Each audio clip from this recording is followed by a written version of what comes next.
Search करें अवामी news. मुल्क भर की ताज़ा तरीन खबरों से बाखबर रहने के लिए सब्सक्राइब करें हमारे चैनल को और बेल आइकन ज़रूर दबाएं।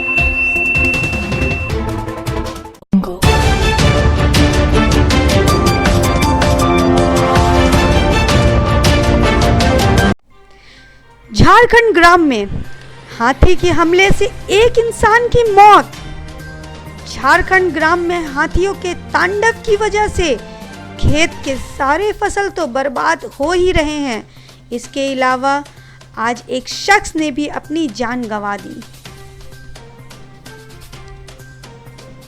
झारखंड ग्राम में हाथी के हमले से एक की मौत। झारखंड ग्राम में हाथियों के तांडव से खेत के फसल के अलावा एक शख्स ने अपनी जान गंवाई।